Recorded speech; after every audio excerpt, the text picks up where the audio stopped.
what Trump likes to say, you have no cards. Well, we have no cards. Europe has no cards to seriously confront China, a power struggle within the Chinese Communist Party while the Gongchandang Tizhi still survives. There's a Chinese saying, "Nanda Hutu." You know, I'm with respect to the future, I feel that I'm Hutu, and this is the best answer the most honest answer that I can give.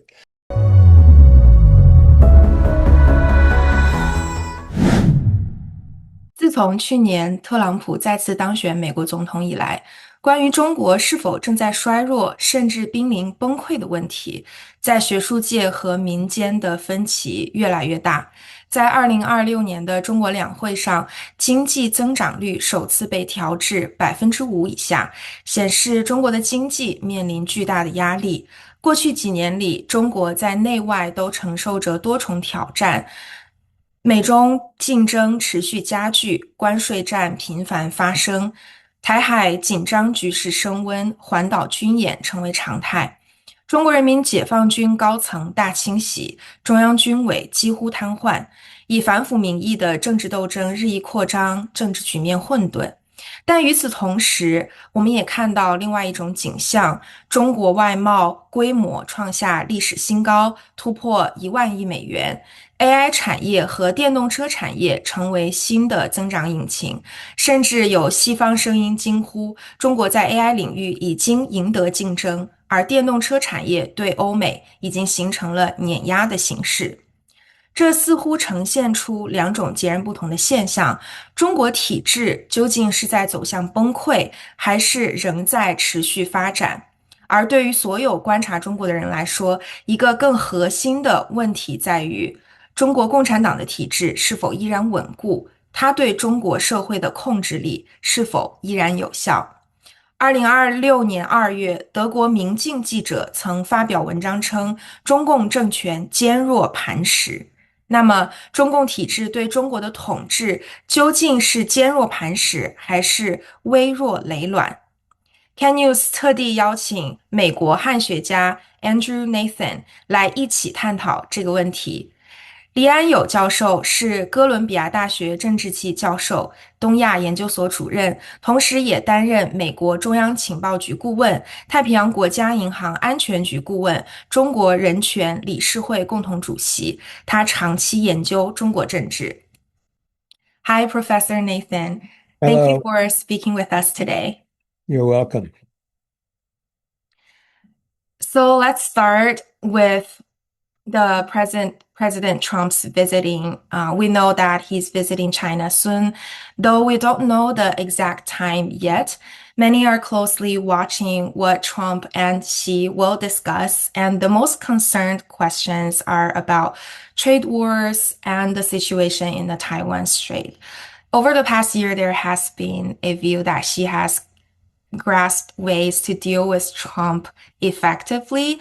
Therefore, China has already won the trade war from some perspectives. At the same time, it seems that there are less and less criticism over China's political system, whereas the Western countries, especially US, has faced more critical voices. Do you think that's a correct observation? And it seems that ideology has become of a less central concern. So what factors do you think have led to this? And is it really that ideology conflicts are not important nowadays? Mm.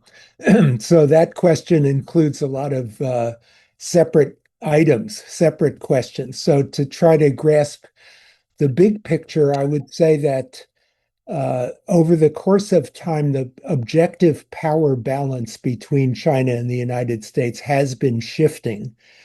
And then we can break it down: military, economic, soft power, and so on and so forth. And I would say the US, from an objective power point of view, is still more powerful than China across most dimensions. But the power balance has been shifting. And now we have Trump in his second term, and he is dramatically weakening American power in every aspect, I would say, including economic. Um, so that's to the advantage of China. As you mentioned, that the upcoming summit, if it does take place, is focusing on the issues of trade and maybe Taiwan. Not that the United States is bringing up Taiwan, but that we expect the Chinese side to bring it up. But the fact that the U.S. is basically bringing up the question of trade is it in itself a sign that U.S. power is weaker than it was before, because really trade should be only one of the issues between China and the United States. The U.S. itself should be bringing up Taiwan and having robust deterrence, political, military, and other deterrence strategy Mm. toward China with respect to Chinese behavior toward Taiwan, toward the Philippines, toward Japan, toward this. But we don't have that.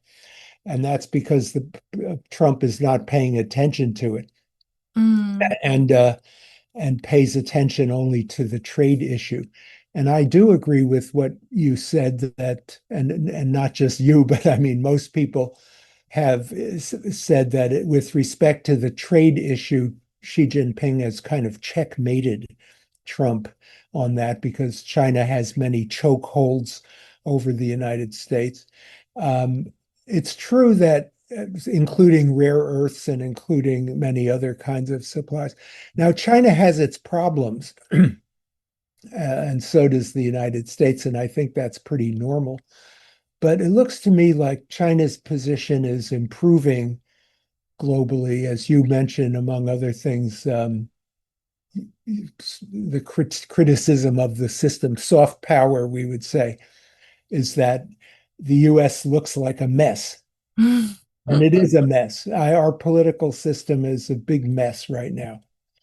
And the Chinese political system appears to be very stable. And with respect to the U.S. credibility in foreign affairs, are Trump's policy toward NATO, Trump's behavior toward other allies, the Iran war, the Venezuela kidnapping, and so forth, have damaged U.S. prestige and credibility, while China has been able to pay no cost at all and to adopt a position as a reasonable, stable interlocutor who wants peace and wants rationality and so on and so forth. They can take that position. Mm. Yeah, so those are some points. You raised so many Mm. different points. Those are my comments on a few of the points that you raised. Mm-hmm. Thank you. Do you think that the international society, like the worldview now, towards China, they have kind of diminished the importance of ideology since we know it's like authoritarian regime? But it seems like even in Western countries, there are voices praising China's political system, and it's a big shift than before. Do you think that is true? Um, I wouldn't say that there are voices in the West praising the Chinese political system, and saying it works better and so on. Uh, I'm not aware that any of the Western liberal democracies at the government level, US, Mm. France, Germany, and so forth, have adopted an official position praising the Chinese system. Mhm. Um, but the Trump administration, Marco Rubio, the Secretary of State, does care about, at least traditionally did care about human rights. When you talk about ideology, I would translate that out as human rights. Mm. But I can't remember that during the current Trump administration that the Department of State, I think, did issue a statement on June 4th recommending, taking notice of the anniversary of June 4th, and the Congress the State Department has put some sanctions on certain companies that they say are involved in forced labor in Xinjiang. I mean, there are a few things, but basically nothing serious, nothing real with respect to the issue of human rights. The administration tried to cut funding for the National Endowment for Democracy, and the National Endowment sued the government and said, the Congress has already given us this money. You need to give us the money so we can do our projects.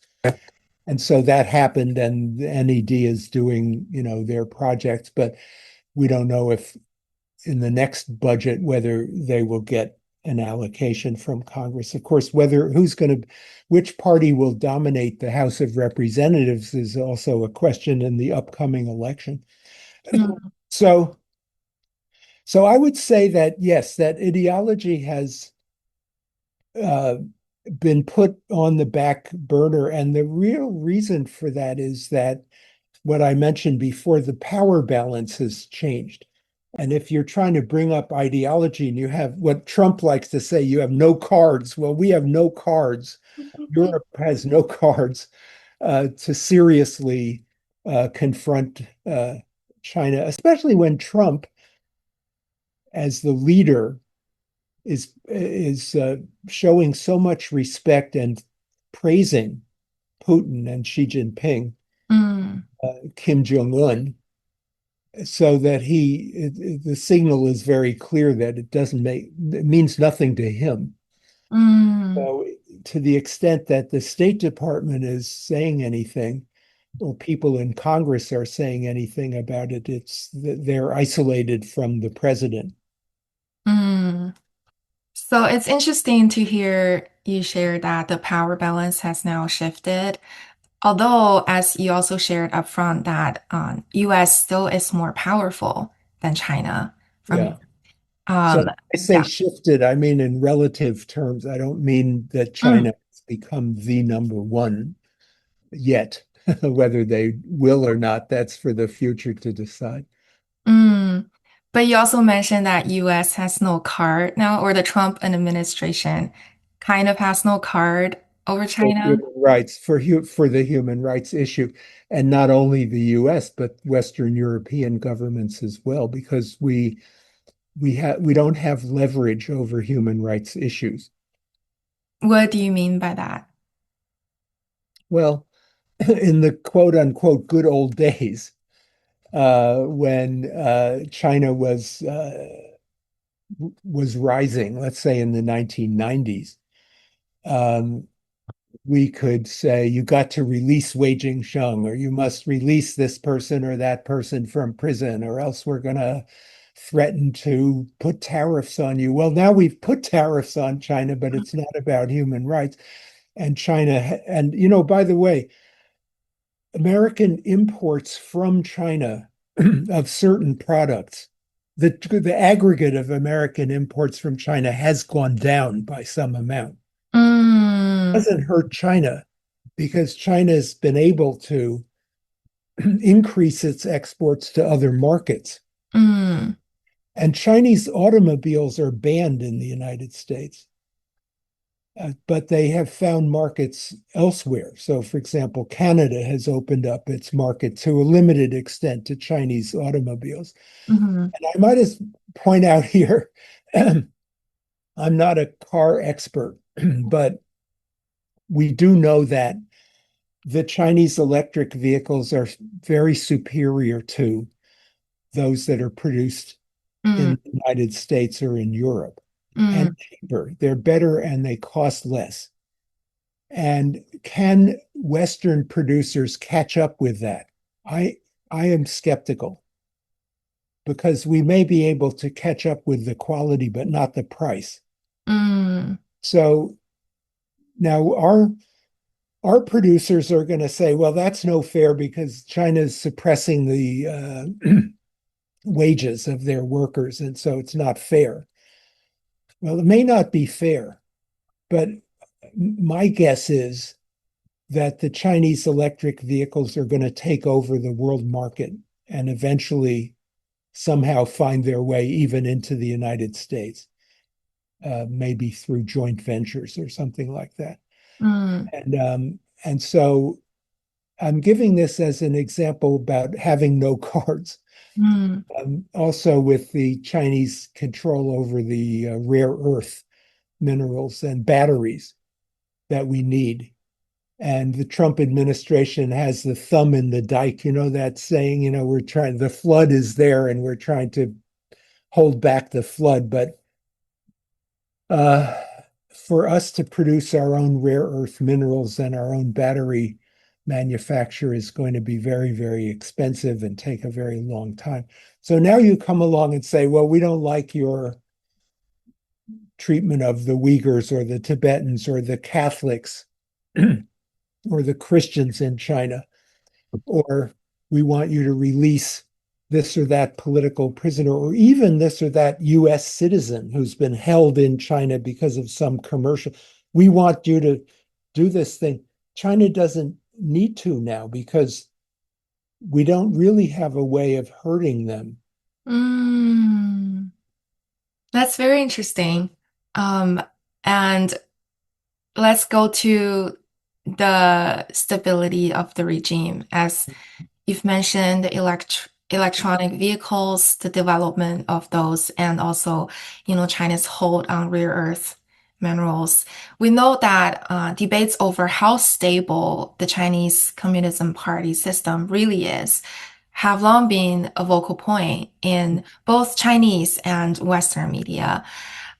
This year, many stressors have been more and more obvious, such as, the rising unemployment rate domestically and the high risks in the real estate sector and weak domestic economic demand. But in the meantime, physical revenue in 2025 saw its first decline since the pandemic, and the government's GDP growth target has been set at its lowest level since 1991. So all of this seems to be sending a signal that China's economy is under significant strain. Some even argue that it is on the brink. Although we know the government invests a lot in areas like AI, electronic vehicles, as you've also mentioned. But a lot of people are actually really worried about Chinese economy. And we also know that since 改革开放 period, the rapid growth of China's economy has been the key factor to justify the stability and legitimacy of the regime. So to some extent, there has been an implicit common understanding among the Chinese public that though without voting rights or full freedom of expression, continued economic development made the system acceptable in most people's eyes.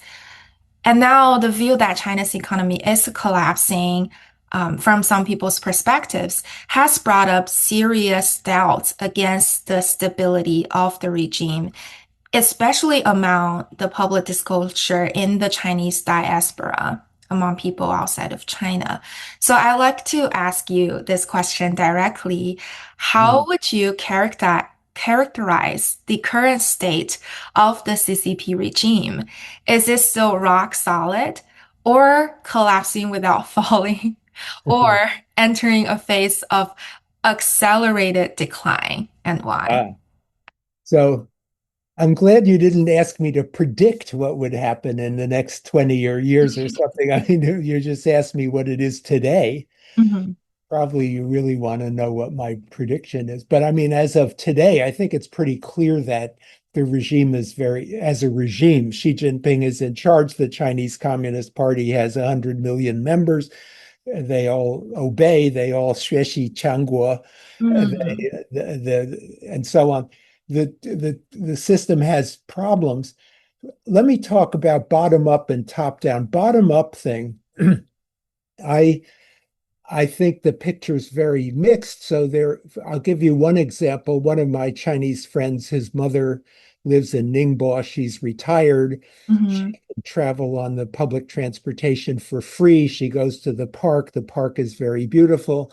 嗯I forget how often, but every week, I think, the Jiedao comes or somebody comes, either it's the Paichuso or it's the Jiedao, and I don't remember exactly, comes and knocks on her door and they say, "Are you okay? Are you good? Do you need anything?" So she's very, very happy. She has her retirement money. Um, then I have other friends, and they're like, yeah, the Jedao comes and bothers me all the time, and they really just want to make sure that I'm not going to cause any trouble or say anything or do anything. That person is unhappy. 嗯 But the common message is that from Beijing all the way down to the Jedao and to the what do they call it? The Xiaoqu, the apartment building, is that the system, China has 1.3 or 4 billion people, and the system is paying attention to every one of those people. And if you are a sort of a Zhongdian Renwu, if you're a 嗯 Wushi Renwu, that Shiye, what are the Wushi, the Wushi, the system is paying attention to you. 嗯 It doesn't really matter if you're happy or not happy or unemployed, or they have and they have the technological, also the facial recognition and so forth, to pay attention. So the control is very strong. You like it, you don't like it, and I think another way to analyze like the bottom up thing is from the point of view of different age groups and different economic groups. We now we're now not able to do political survey research in China anymore. But if you do survey, you find out some people are happy, some people are not happy. It's diverse. The young people are more xiaofanhong, now, I think, more patriotic. The older people, my age, also coming from the Mao period, might be more patriotic and also more cautious. And those people in the middle that are trying to make a living and raise their children and might be more dissatisfied. But what are they going to do about it? Because they have children and they have an apartment and they have the grandparent generation. You have to be careful. So that's a bottom up. A top down point of view is, I feel like that, yes, the party has problems. Yes, they purged a lot of people, military people and also government people, for corruption. And I think the purge is partly political struggle, but I guess it is about corruption too. So corruption is a big problem that they can't seem to solve. I feel like the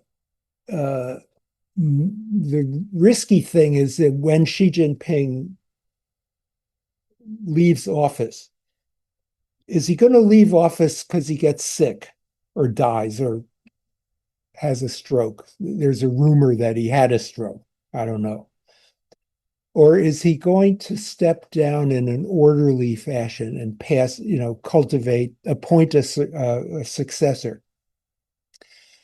But that moment of succession is a very risky time for 嗯 the type of political system, because can the successor consolidate power the way that Xi Jinping did, or will the successor be weak, which would lead to a power struggle of some kind? 嗯 What type of power struggle? It's very hard to say.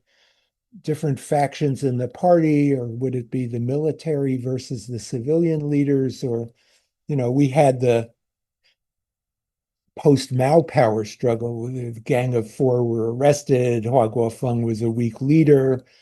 Deng Xiaoping managed to get rid of Hua Guofeng. So that's a risky period. But what could happen then is, because your big question is sort of the Yidang Zhi or the Gongchan Dang Ti Zhi, can that Ti Zhi survive? 嗯 Well, what's the alternative to that?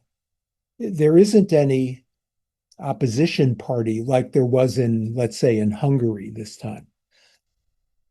That doesn't exist. There's only the Chinese Communist Party. So it seems to me that the worst thing that can happen is some kind of power struggle inside the China. It's very risky to make any prediction, so I'm taking that risk. Is that a power struggle within the Chinese Communist Party while the Gongchandang Tizhi still survives? I don't see an alternative to the Gongchandang Tizhi, to this Tizhi. There was a recent book by what's his name, the professor at Stanford University, Xu Chenggang, about this, what he calls the institutional genes.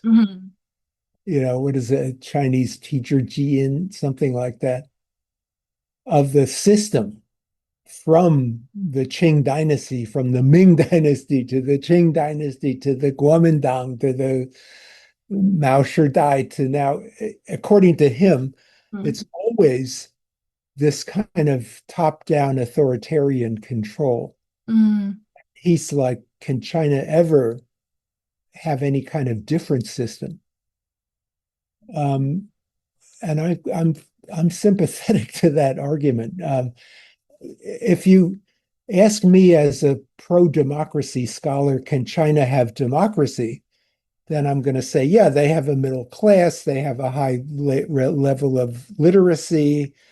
It's as if the country is geographically unified with basically with stable boundaries. It's highly developed economically. They've eliminated poverty, they say, according to their own poverty level.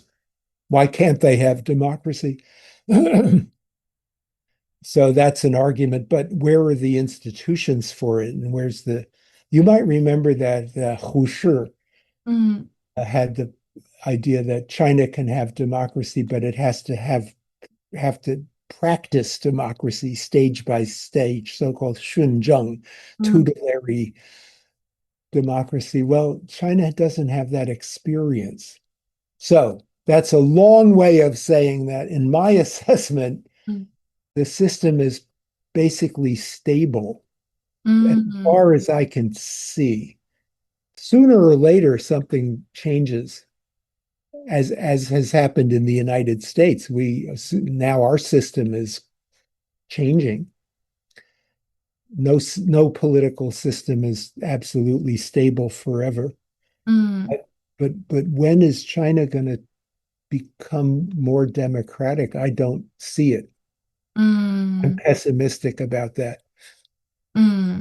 You've mentioned Xu Chenggang's book. You've also written an article on foreign affairs reviewing his book and another.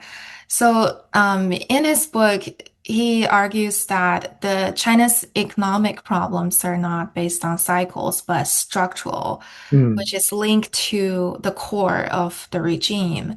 So, as you mentioned, he introduced the idea of institutional genes and suggesting that China's past growth kind of came from this limited decentralization as of 改革开放 period. And like around 2016, when the real estate was like really thriving. But that party state system cannot tolerate long-term autonomy and will eventually tighten control again. So, like, for instance, there are policies such as increased pressure on private sectors, expanded social monitoring, tighter limits on information and expression, as you also mentioned. The regime has control.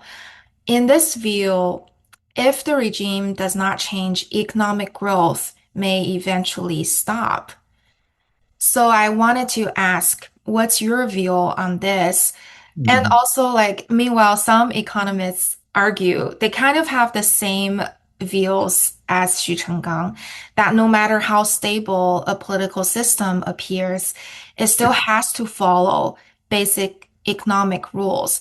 So, which is like it can be great for a period of time, but eventually, because the system really emphasizes on centralizing power and economic power, so at one day or the economic growth will stop or will decline as the state is concentrating resources on strategic sectors like semiconductors, electric vehicles, biotechnology, and AI. While this may strengthen China's global competitiveness, ordinary households are not benefited, or in the long run, they might be hurting from the government's mass investment on these sectors that they are, because the global competitive things are very important to the Chinese government. So my question, follow up on what you shared, is how do you interpret these developments, and do these economic pressures pose a real challenge to the stability of the current system, even in the long run, as Xu Chenggang or other economics argue? So, I'm a political science professor. So whenever you ask a political science professor about economics, it is required to say, I'm not an economist. I am Yes. not an economist.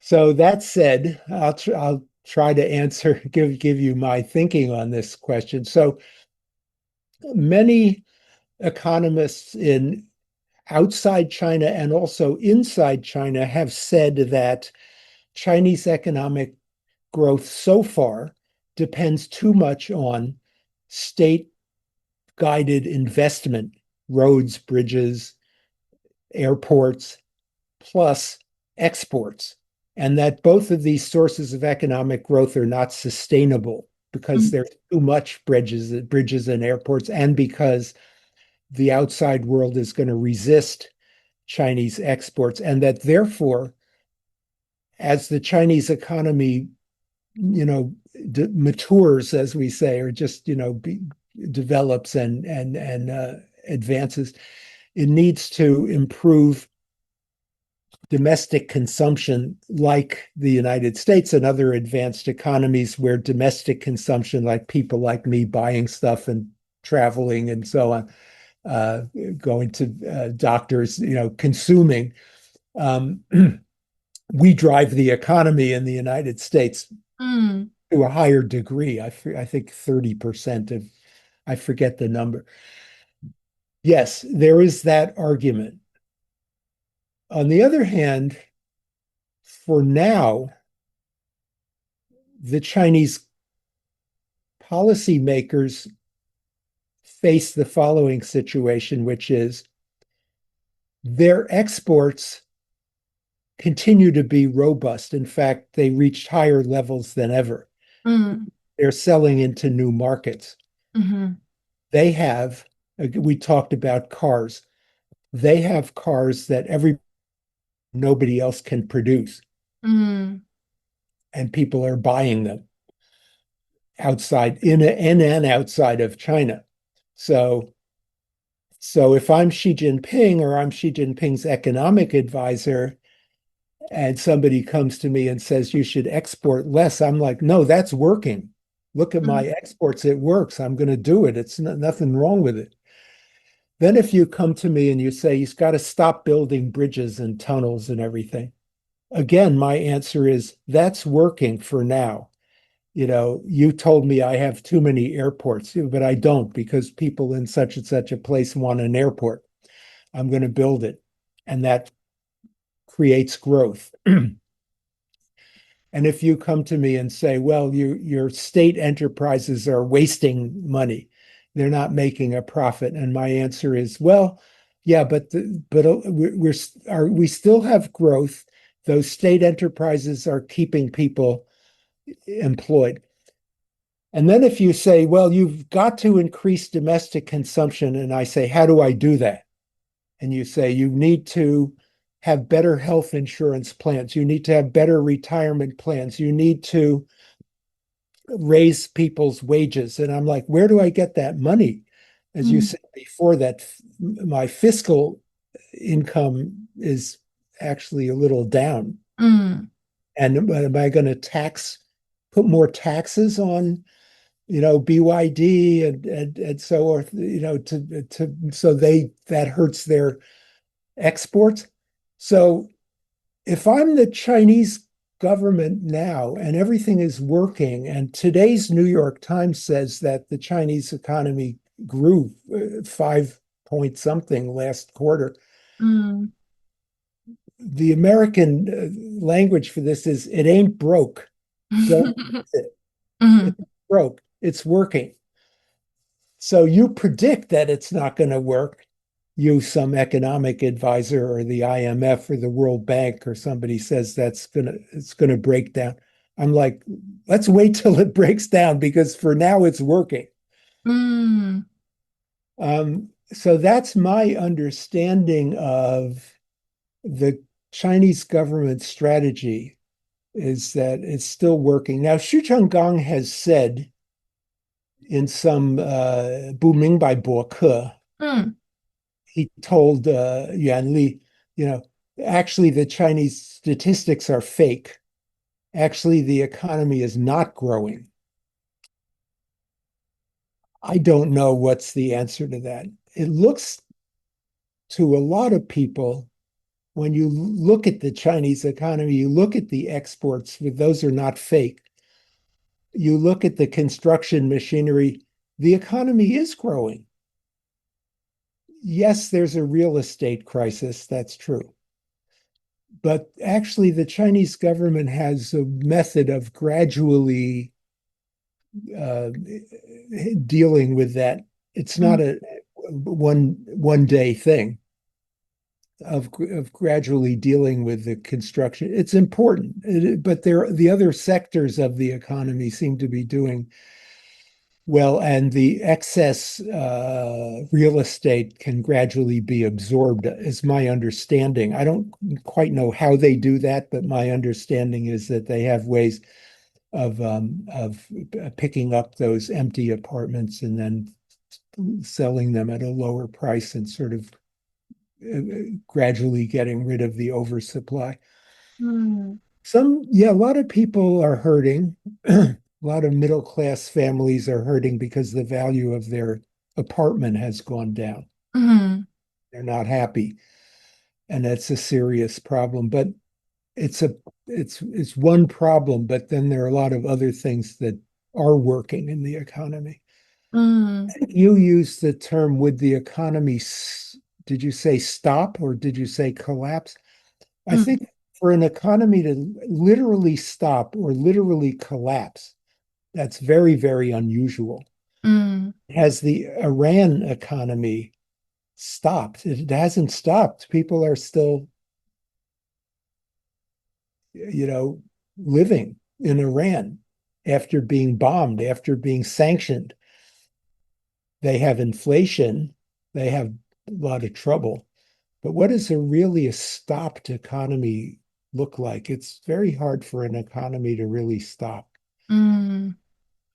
I think a lot of economists like Xu Chenggang, or even I was listening to Li Houchen's and analysis on 不明白博客.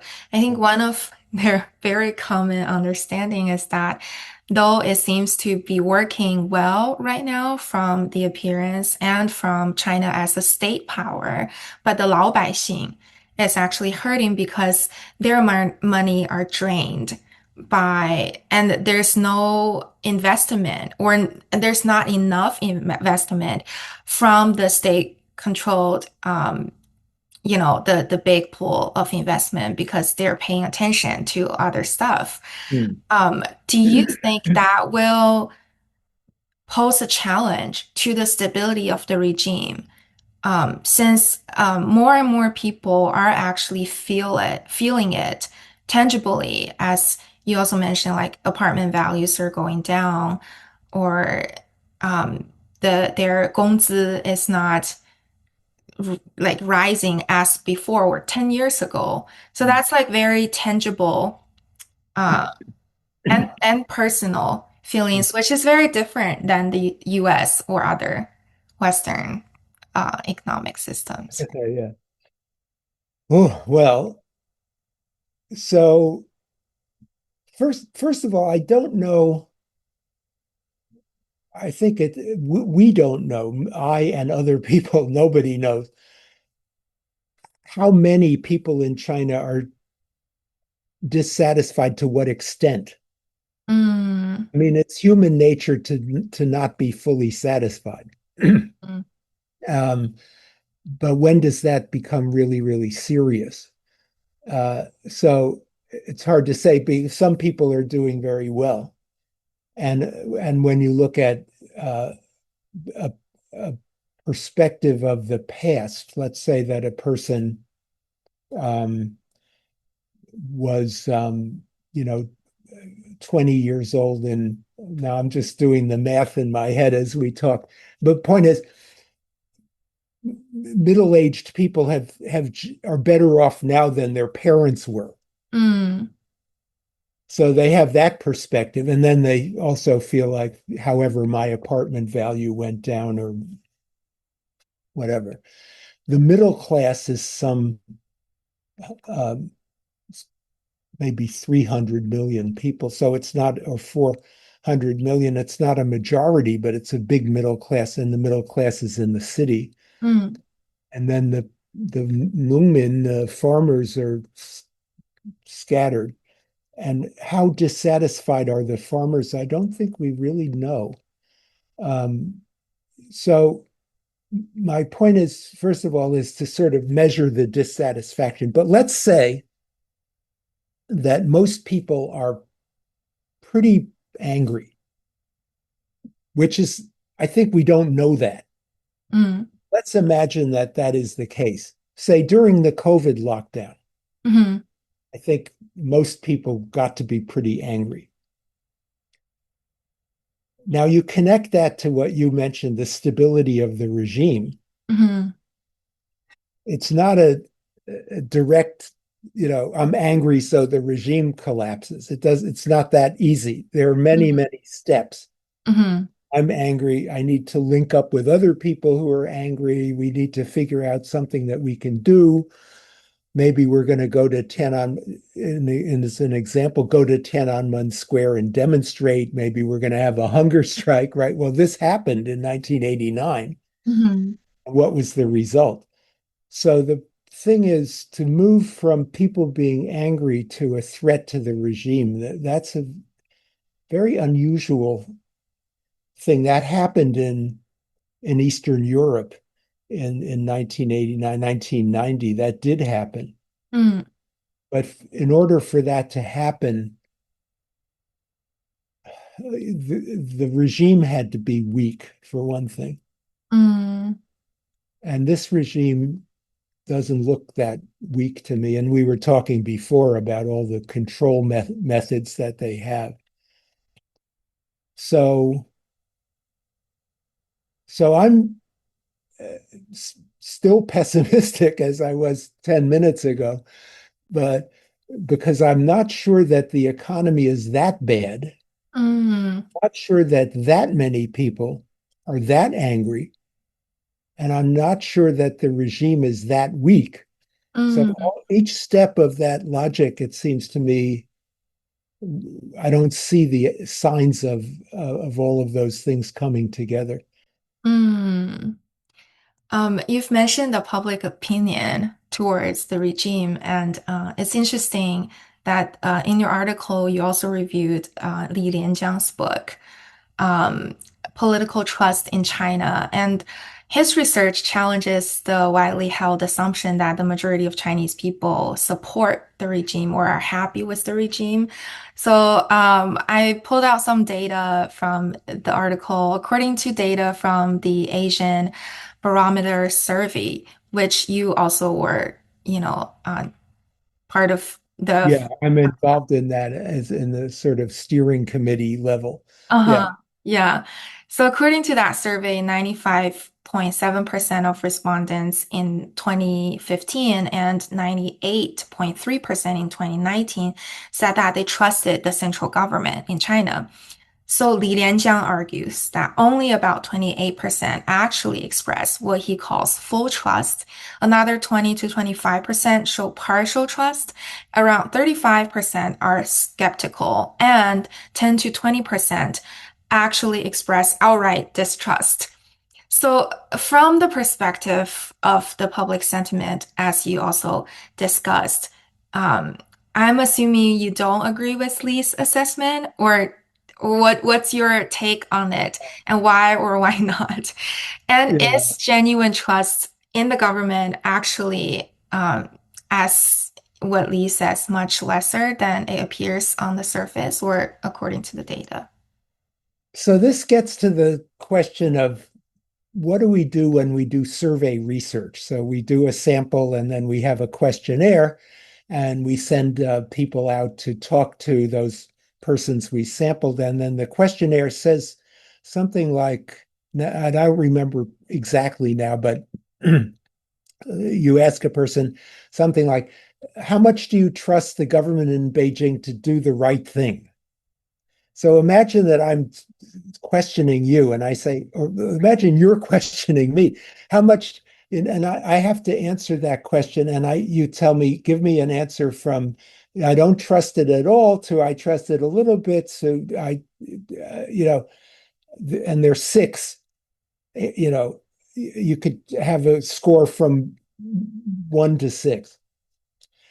Well, I'm a citizen of China. My feelings are very complicated. I have a lot of thoughts. I mean, I didn't like Xi Jinping abolishing the term limits on his office. My apartment value went down. On the other hand, I do see that Donald Trump is paying a lot of respect to Xi Jinping. I feel like that Taiwan should be part of China, and it looks like our government is sticking to that principle.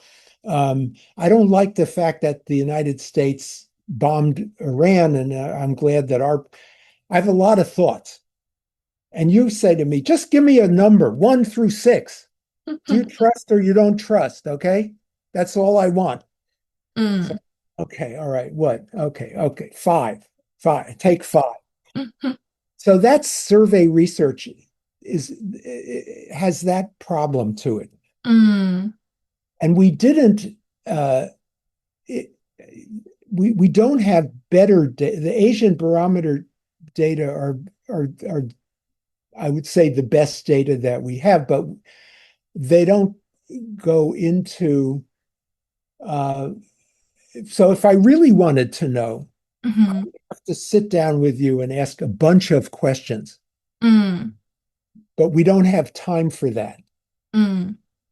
So we just asked one question about central government in Beijing, and then we asked a question about the local government. How much do you trust the local government? So Li Lianjiang comes along and he says that's too simplified. And I want to figure out a way to get the same set of data, but get a more complicated understanding of what's in the heads of people. And so he then does some tricky things about central and local and comes up with the interpretation that you mentioned.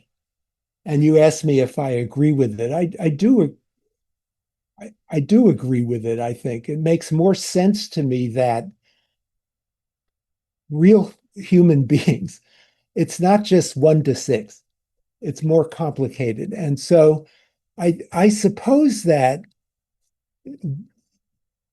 that there are, as Li Lianjiang says, maybe there's 4 positions. That's already simplified. There really are 1.4 billion different positions. But if we crunch it down to 4 positions, there are the people who completely trust Xi Jinping. The guy is great.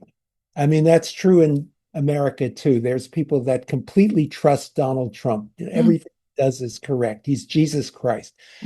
God is telling him what to do. So maybe a quarter of the people have that position.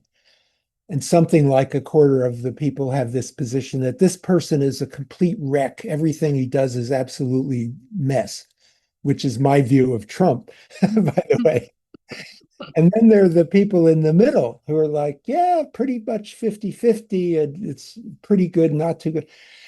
So that's reasonable. What's the exact percentage of that? It's very hard to say, but just from what we know about human nature, it's probably like 25, 25, 25, 25, around that.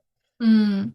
And then that may change when Xi Jinping does something bad, then one of the numbers goes up and another number goes down. And it's very important to your big question about the regime, because what we did see in East Germany, for example, in 1989, was that there were people who supported the communist regime, and there were people who opposed it. Mm. What happened was the people who opposed it came out to demonstrate. And then the key thing is that the regime did not crack down that time. The regime was divided. Mm. And when they didn't crack down, then the next 25% were like, oh, I see they're not so strong. It's okay for me to demonstrate. Now you have 50%. And so it rolls out step by step. But what happened in Tiananmen in 1989 was that the people that didn't trust, they came out, and then the regime was divided temporarily. Mm-hmm. Then Deng Xiaoping cracked down. And everybody else is like, oh, okay, I'm not going to go out and demonstrate. I don't want to be killed. So it's an interaction between public opinion, which is divided and dynamic. It changes Mm-hmm. with the government. And if the government is tough, then public opinion is going to be, most people are going to be smart, Mm. they're going to wait and not take a huge risk. There are always some people that take a huge risk, Mm-hmm. right? And those people today in China are Xu Zhiyong, Ding Jiaxi are in jail, Mm-hmm. or they're in the United States. And so why is that? That's because the regime, as soon as you uh, put anything on WeChat that is like attacking Xi Jinping, or the police show up. Mm. They're like, did you put this on WeChat? Yeah, don't do that again.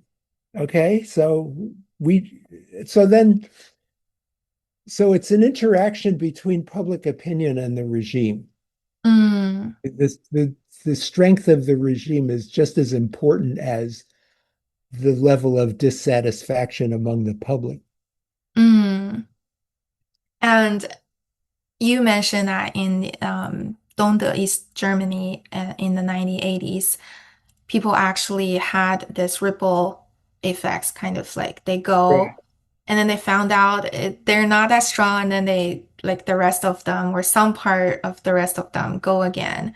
But in Yeah. China, because the regime is very strong and the control is very strong Yeah. and the military power is very strong, then even with Tiananmen, we still see that there's just the first wave of protesters and then it's all silent. Yeah. So now I wanted to talk a little bit about actually military and the power struggles within the party. Mm. Since we know that, military control was a big part of China's approach to whoever are dissatisfied and show their grievance against the system. So at this year's 两会, several senior figures were absent from the 全国人大会议主席团名单 compared to last year, including 中共政治局委员马兴瑞 and the other 13 people, according to the media report. So during Xi's current leadership cycle since 20大, 3 sitting 政治局委员 have already been removed from office, something that is extremely rare even in the history of the Chinese Communism Party. And there are Xi's intensifying purge over high-level officials in the military, such as the case of Zhang Youxia. Therefore, there has been increasing speculation about intensifying intra-party struggles. Scholars have argued that too much dependence on a single leader may make the system more vulnerable when it comes to the times of complex crisis, since the stability of a regime is more dependent on the success or failure of one individual's decisions. And it's possible for this kind of system to fall into a kind of brittle breakdown eventually, some argued. What do you think of this? And from the aspect of 党内斗争 within the party and what we've seen with the purge and absence of high-level officials. Yeah. It's very puzzling, and we don't know why in each case. So that it's always an accusation of corruption. So starting from, and all we can do is speculate. At least that's all I can do. I just don't know the answer. So let me start with the easy answer is that it's corruption. That's an easy answer because as far as we know, there is a corruption problem in China, and Xi Jinping keeps telling people don't do it, but apparently, and I wonder, why don't people just stop doing that, because it's very dangerous. But so I don't really understand, but I think it seems to be true that there's a great deal of actual corruption. And so one reason is that there's an opportunity for corruption when power is so concentrated.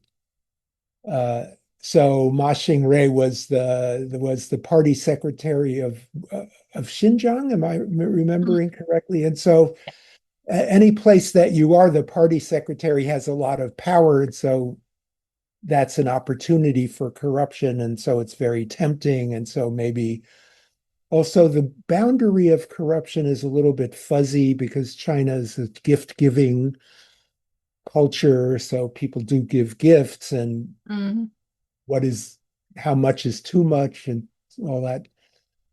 So somehow, and in the military, where you have a lot of buildup, a lot of money being spent in the military to buy new weapons and invest in, so the opportunity is there, and the culture is there to some extent, and we don't have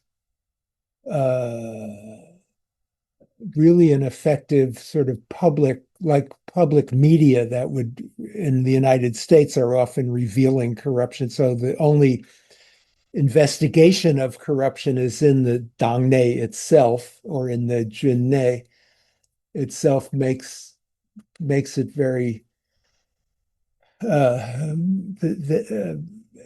reduces the effectiveness of anti-corruption. So maybe that's the answer. Or then if somebody says that's not that simple, then my next answer wouldn't really be power struggle. If by power struggle we mean that Zhang Youxia wanted to overthrow Xi Jinping, or Ma Xingrui wanted to overthrow Xi Jinping, I have a hard time believing that. I have a hard time seeing how those people could do that. If you're Zhang Youxia and you want to overthrow Xi Jinping, you've got to talk to other generals in the Jinwei, and then they're going to probably report you to Xi Jinping. So I think it's very hard. If you're Ma Xing-rei, you're not going to overthrow Xi Jinping as the party secretary of Xinjiang. But there could be not what I would call power struggle, but factional jockeying, where Zhang Youxia comes to Xi Jinping and says, Miaohua is a bad guy and his policy is no good and he's doing the. And Miaohua comes to Xi Jinping and says, Zhang Youxia is a bad guy, he's doing this. And Xi Jinping then says, you guys shut up, I'm getting rid of all of you. That could happen. Or it could be, again, in the military example, where Xi Jinping says, I want you to be ready to attack Taiwan in 2027. And then this would be very reasonable, is that the military leaders are like, we're not ready. The boss doesn't understand that this is a very difficult operation. And they go to Xi Jinping and they're like, boss, you don't get it. Which is also what happens in the US government when people go to Trump and say, it's not that easy to bomb Iran. We can bomb them, but then they're going to shut the Strait of Hormuz. According to the reports, people told Trump they're going to shut the Strait of Hormuz. Trump doesn't like that information. He's like, so if you go to Xi Jinping and you say, look, we're not ready to attack Taiwan, and Xi Jinping is like, I told you to be ready. Now you're saying you're not ready, so you're purged. Could be that. Now that's an example of something else that you said about the risk of one-man leadership, where the guy doesn't want to know that something we talked about before, that a lot of people are angry and the young people can't get a job and or doesn't want to know that that your exports are being resisted. So that is a danger. So is Xi Jinping getting good information from all of his advisors? We don't know. But if we look at Xi Jinping's record, he actually has achieved a lot of things. The power balance, I said, with the US, the strangle over Taiwan, building up bases within the South China Sea,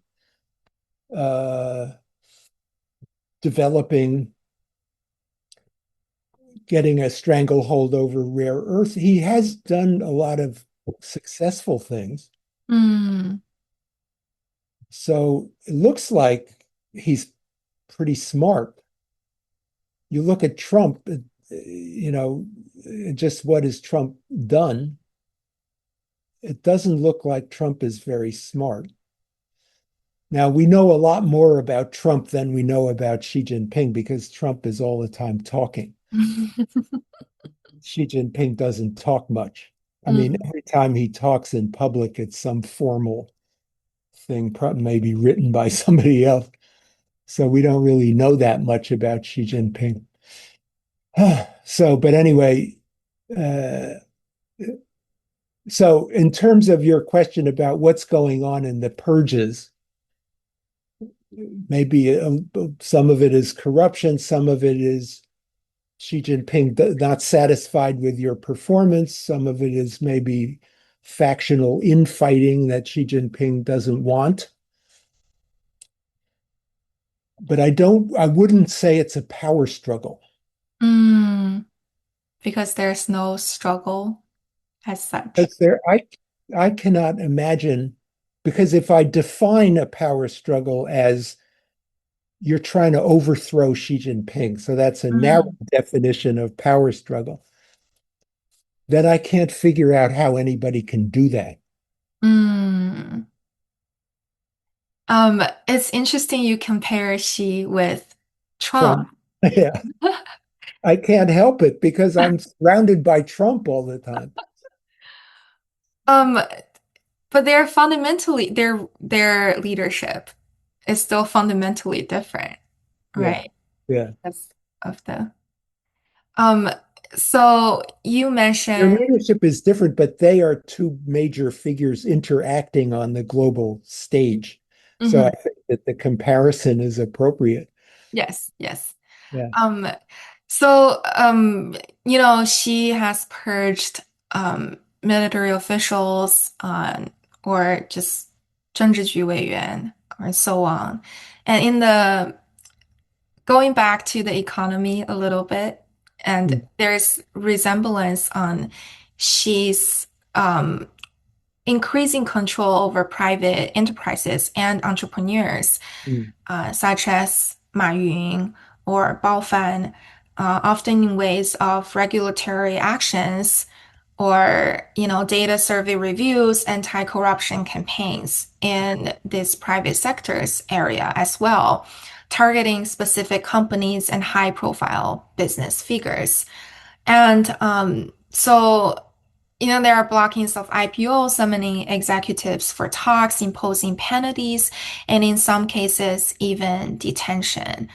Overall, the direction seems to be reinforcing the principle that the party leads business, while also increasing uncertainty in the private sector's operating environment. mhm, And some people argue that in cases like Jack Ma and Bao Fan, she and the party take increased control over them was that they were concerned about the growing influence of their companies in finance and technology. Therefore, they felt threatened by their potential political control. So, from the aspect of this, do you think that's the reason why she did all of these, that we have not seen before with other chairmen, other top leaders of China? And what does it mean for the entrepreneur class going forward? And some people also argue that they're actually a very a robust group of the society which help maintain the stability since they have the money, some kind of power economically, and technology. So what do you think? Yeah, I think that it appears that Xi Jinping, and not only he himself, but the top party leadership around him operate from a sort of political philosophy that we are surrounded by potential enemies. The foreigners don't like us. The middle class doesn't really like us. Our own 100 million cadres in the Communist Party don't like us. That we face a lot of threats. The intellectuals don't like us. There are a lot of selfish people out there who, if we didn't control them, they're going to do all kinds of things that we don't think are the right things to do. They might talk back to us. They might try to send money overseas. They might demand this policy and that policy. And we need to keep control.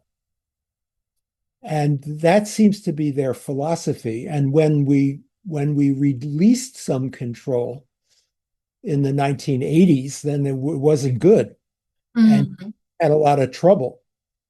And people did all kinds of selfish behaviors, and it caused inflation and it caused political instability and so on. So, and Zhao Ziyang was wrong, and Zhao Ziyang said we could lighten up a little bit, and that was wrong.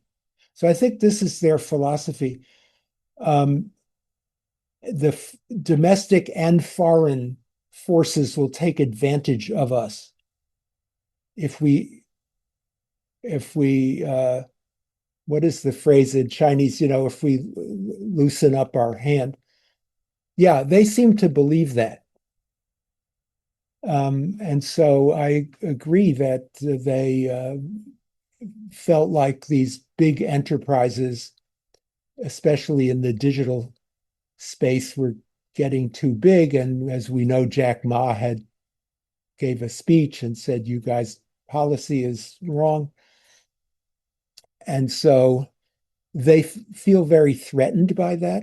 Mm, And they think as soon as we let this go a little bit, it's going to get out of control, similar to what happened in, as I said, in East Germany, that things get out of control if you don't keep control. mm, So, yeah. And so I do agree with what you implied in your question is that this is a deep belief in control. Now, as to what that does to the private enterprises, so far it seems like there's a flip side to this, which is Chinese government investment in mm, what they consider to be the strategically important technologies of the future. A lot of money going into, first of all, to the educational foundation, STEM and engineering mm, education, mhm, and then investment into key technologies, bioengineering, robotics, cyber space, and stuff like that with private enterprises. It's not government enterprises. Maybe some are, but also private. So is China a good place to operate as a private enterprise?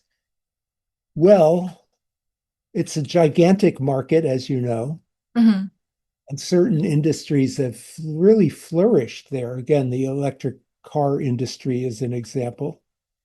If you have to have a party committee and you have to donate money to some social project and you have to have party meetings and stuff, you're still making a lot of money and your mm, technology is advancing. So I guess my bottom line is that for Chinese private enterprises, there's no better place. You can't, by the way, take all of your money out of China and invest it someplace else. But even if you could, and you want to bring all of your money to Germany or to the United States or to Australia or something, you're not going to do that. mm, Now in the world's biggest market. So you're going to mhm, stay there and do what you can do there. mm. So, you also mentioned that she actually has had a lot of achievements. For a long time, many have criticized him as like moving more and more towards dictatorship, like 个人独裁. But however, as I think people are seeing his achievements. So in recent years, you know, um, many in the West countries, like Canada, the UK, and France, are trying to rebuild closer ties with China.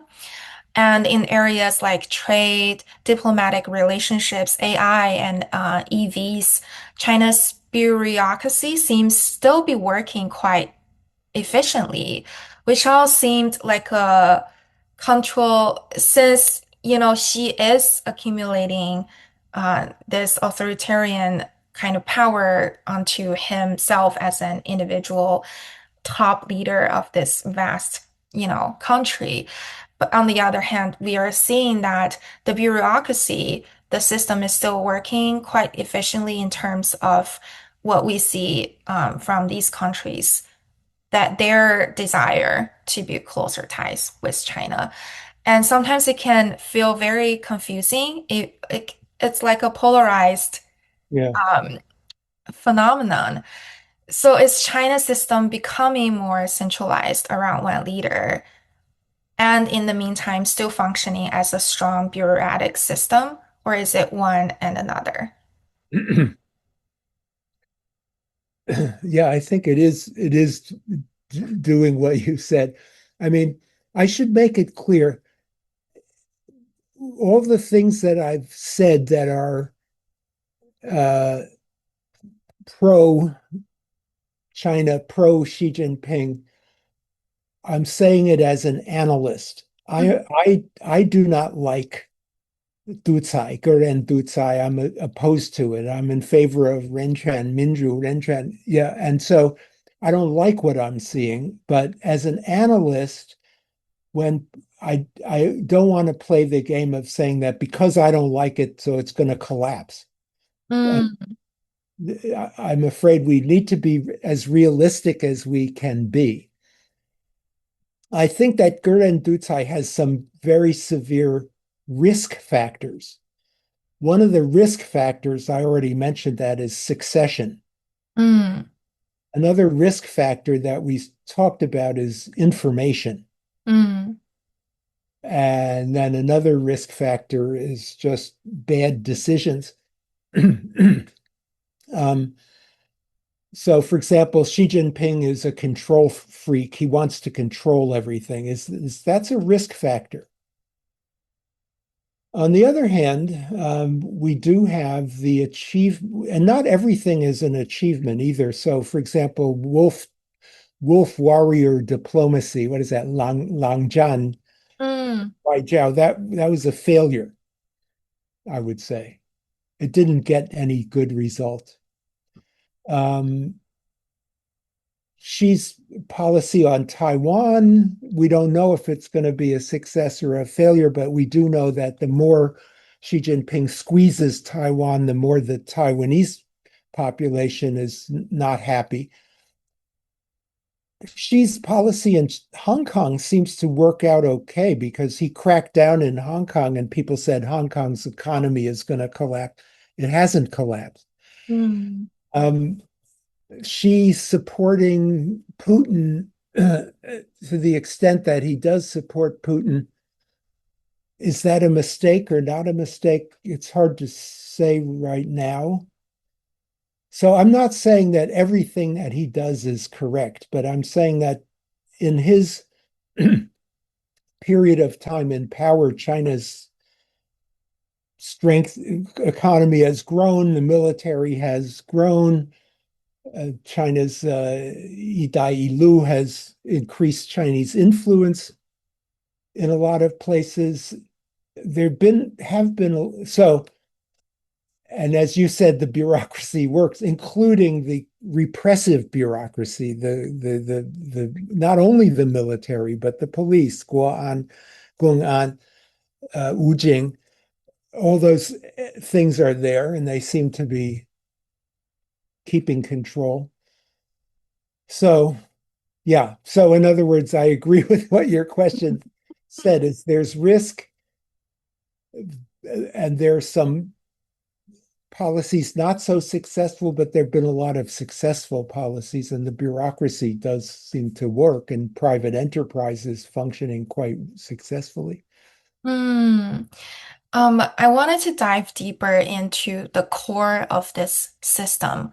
Why is it still so stable? So in your recently just published book, 中国威权之谜：从天安门到习近平的政治逻辑, you look at a key question after major shocks such as the Hong Kong 雨伞运动 or COVID-19 or economic slowdown, 温州动车事故, all of that, along with, growing internal and external pressure, the CCP system remains stable. And why does it still seem to have a significant level of public support was also, the question you're exploring.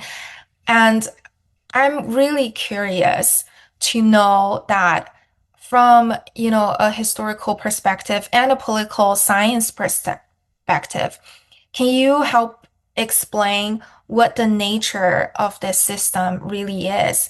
And what are the key reasons that it has been stable and is still remaining stabilized according to, your Sure.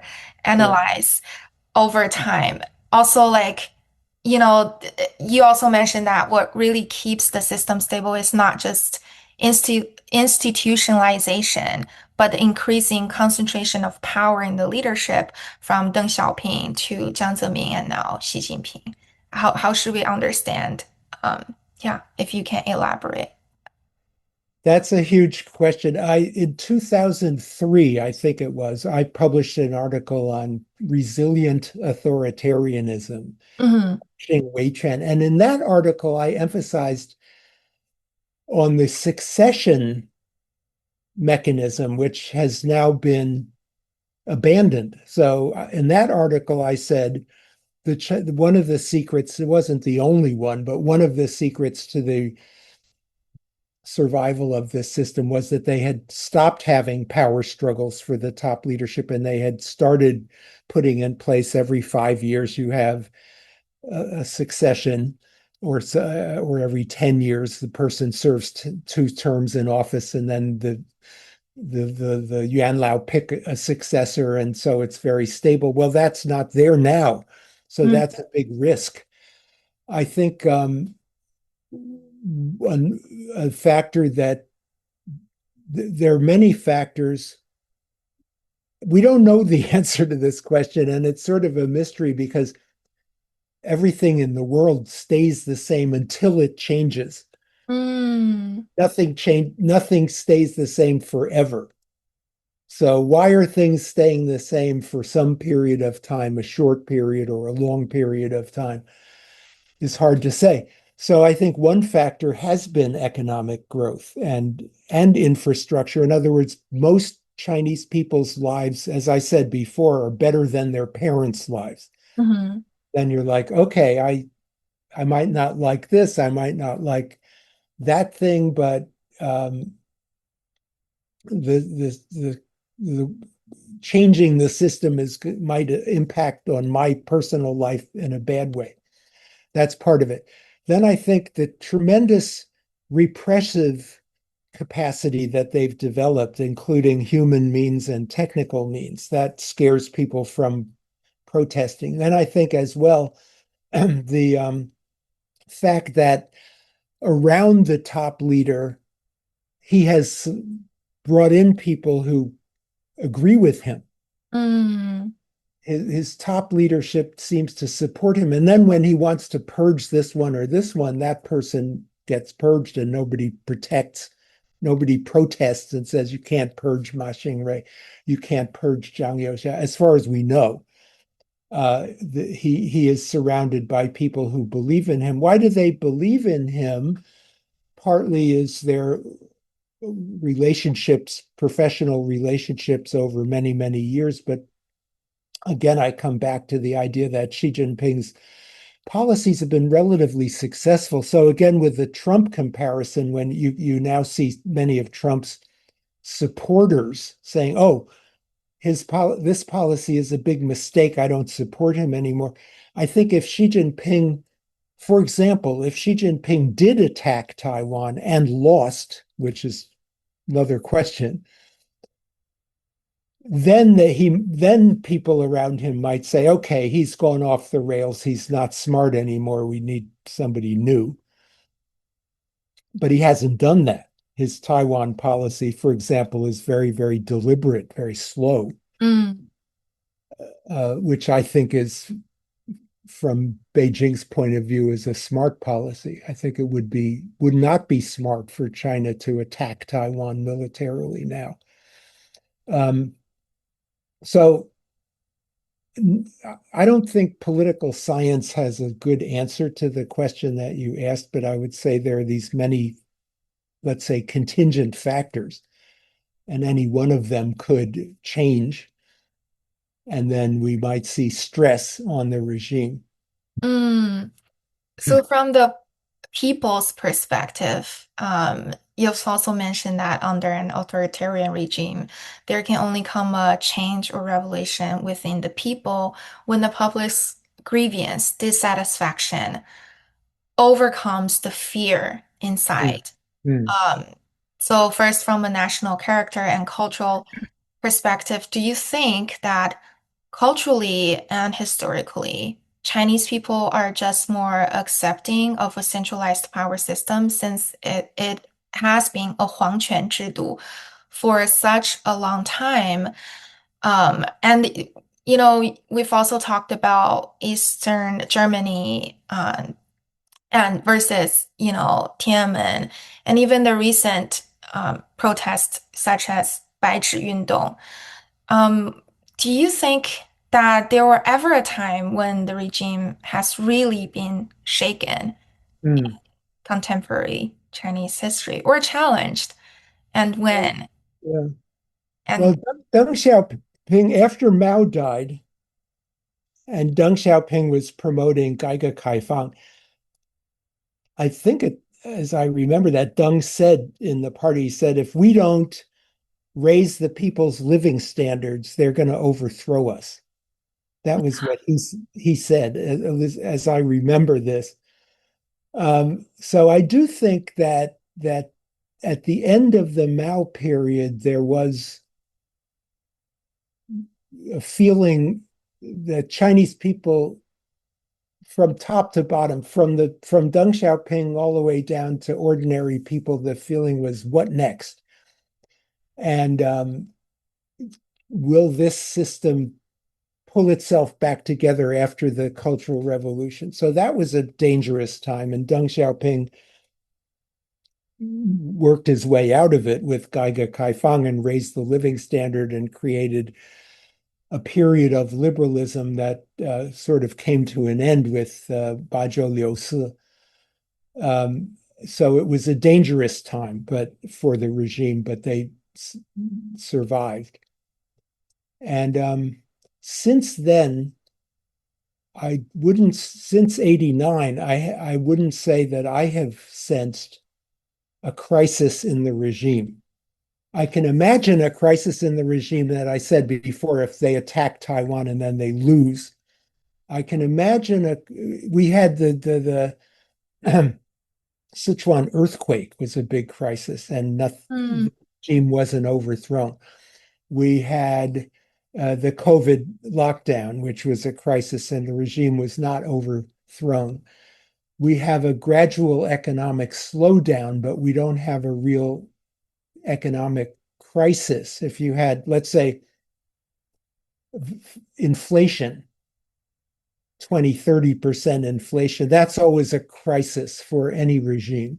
But we don't have that. In fact, we have deflation. So I'm not seeing a crisis now. I'm seeing a lot of people are unhappy about one thing or another, but I don't see a crisis at this point. And from the cultural 基因, culturally, do you think Chinese people are just like more resilient or accepting of this centralized power system? Since China has come from such a long time of history of, you know, 皇权制度, since it had always been this way of leadership, except for a brief period of time where Sun Zhongshan, the time of, you know, that revolution. And are people, oh, go ahead. Okay. So I have a sort of a yes, but answer to that culture question, because I don't like an argument that says that culture decides everything, you know. But I think that there is something to this. I would maybe put it in another way, that Chinese people are, first of all, very rational. So you're living in a system which is like this, and you need to live, you need to work, you need to raise your children, you need to have your daily life, and so you're used to that system, and you know how to do it. You know where the bus stop is, you know the phone number of your cousin. And so, whereas if there's a change in system, you're not sure what that's going to be. So, and you look at the news about the United States, or you visit the United States, visit New York and ride in the subway and see homeless people and so on. So you're like, we don't want to go down that road. So from a very pragmatic point of view, leaving culture out of it, 嗯 or perhaps naming what I just described as culture. Maybe you could say, this is my culture. I know how to live in this society. Yes, I think in that sense, the Chinese people accept the reality. Now, if the reality breaks down, as it did in 1989, in the sense that there was inflation and people didn't know where the government was going, and the government, everybody was experiencing corruption, and it seemed like the future was uncertain. Then again, as a Chinese person, you might decide that we need a change. So the young people decided on this. 嗯 So yeah, so I think my answer, I don't want to say because China had an emperor in the 19th century, or that because Confucius did something in 400 BC, and so therefore Chinese people today in 2026 are only capable of one way of thinking. But I would like to say that Chinese people are are like people anywhere, and if they're in a system and they understand that system, then they're going to be reluctant to have a revolution. 嗯 Because that's a complicated. So basically, yes, I think you're right.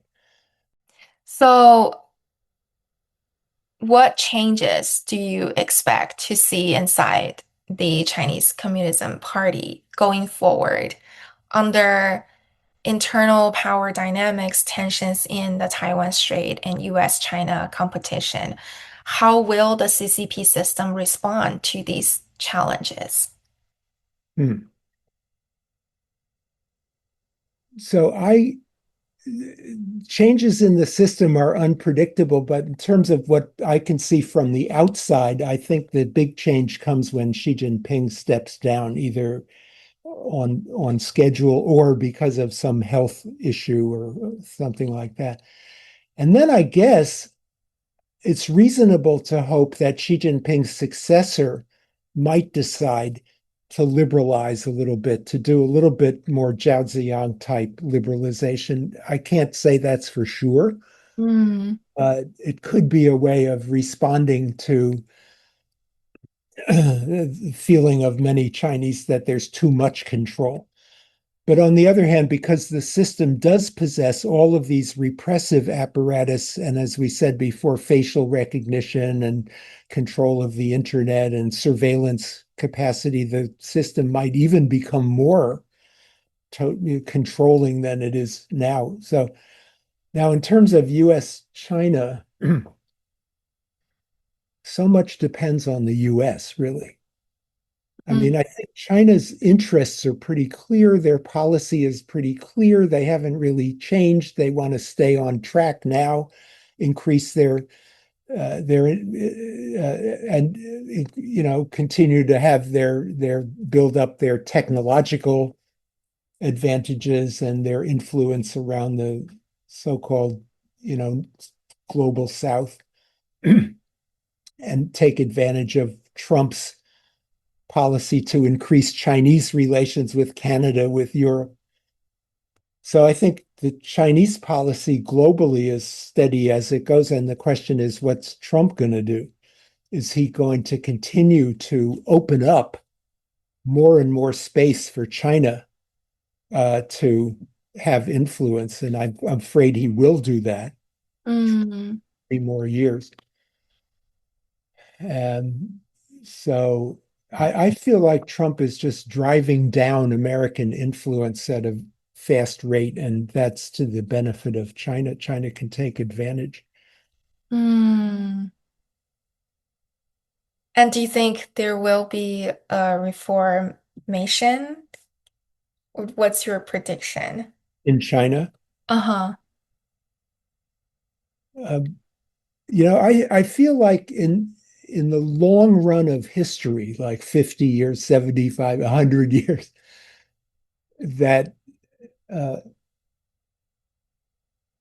this is an optimistic assessment that people want their rights. They want freedom. They want the right to think and speak. And Chinese people want that. But when is that going to happen? And there are other trends that I don't understand, like the rise of artificial intelligence that would cut in the other direction and take away our freedom and empower the control forces in any society, including American society. So I'm very unclear. I'm very confused. You know, there's a Chinese saying, "Nanda Hutu." You know, I'm with respect to the future, I feel that I'm Hutu, and this is the best answer the most honest answer that I can give. And even with Dongde and Qian Sulian, what you mentioned was that it just happened, right? Well, There's not fundamentally different. One of the keys to those things was that the leadership, the elite, lost faith in their own experiment. First of all, Gorbachev lost faith in the communist experiment and wanted to try a transition, and that then spread itself over to East Germany and other communist states in Europe.